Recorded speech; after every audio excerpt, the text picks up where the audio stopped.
Here's another example of the Nordic's ability to control our technology with ease. As Frank was driving his car through a rural part of New York State, the Nordics telepathically asked if he wanted to meet them at a ship in a secluded area. He responded, "Of course. How do I get there?" The Nordic answered, "It is easier to take you." To Frank's surprise, the steering wheel started moving on its own without his control. His immediate reaction was that something was wrong with the car, and he tried to correct it by forcefully turning the steering wheel. "Relax." The Nordic told him, "We will take you there. Just enjoy the ride." Frank took his hands off the wheel after that. The Nordics drove the car nearly 15 miles down the highway, making several turns until they reached a dirt road into the forest.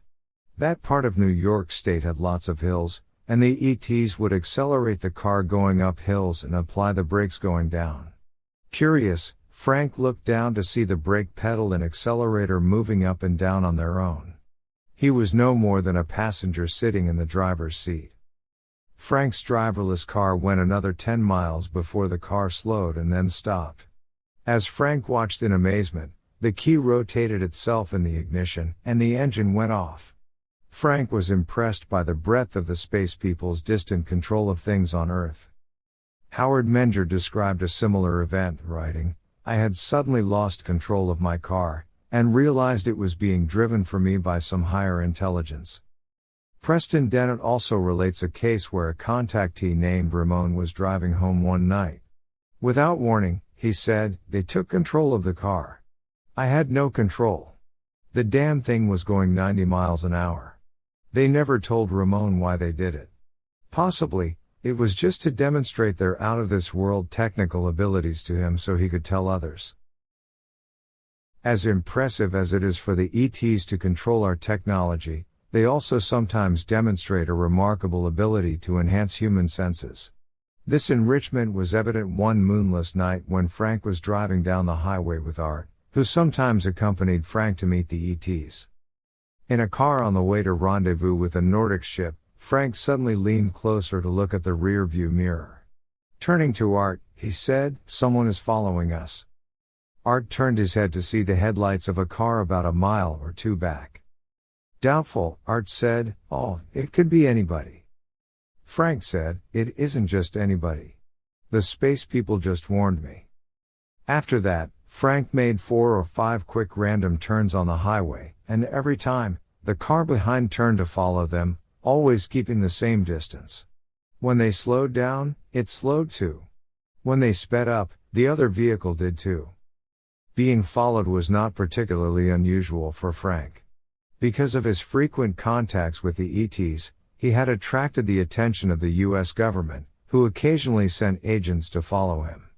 On this night, Frank did not want the government to follow them.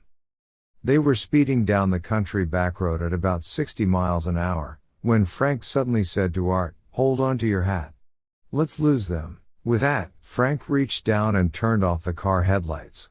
Instantly the road, the trees, everything outside the car disappeared into the darkness.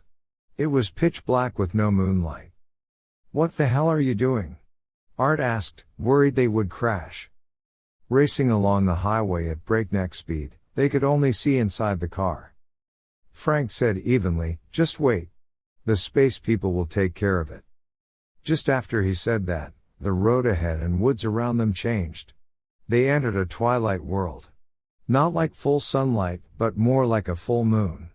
They could see everything easily. The weird thing was that the trees were translucent, ghostly.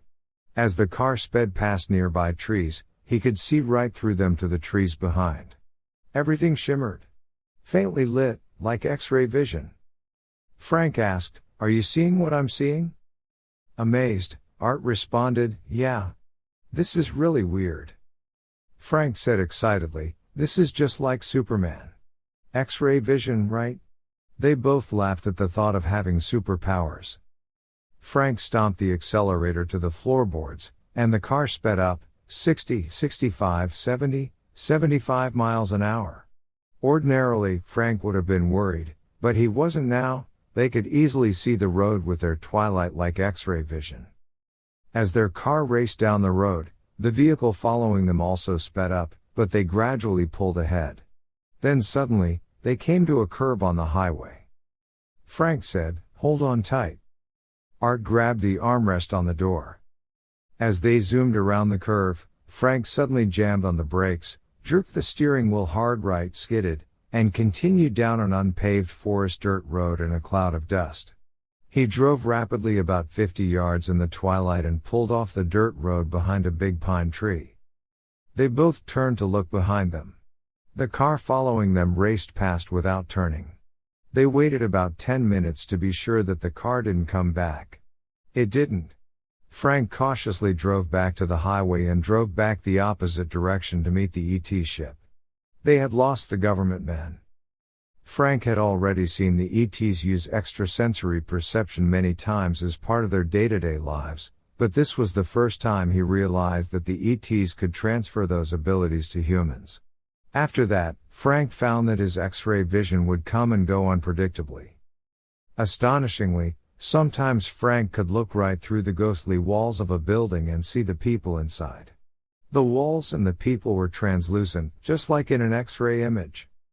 At first, Frank's occasional X-ray vision was novel and exciting, but at other times, he saw things that he didn't particularly want to see. He realized that people often do strange things at home when they think they have privacy, like some unusual sexual relations. Frank felt he was invading their privacy. So, he asked the Nordics to take away his X-ray ability, and they did. Later, when Frank occasionally had a life or death need, his ghostly X-ray vision would reappear. But it only happened when he truly needed it.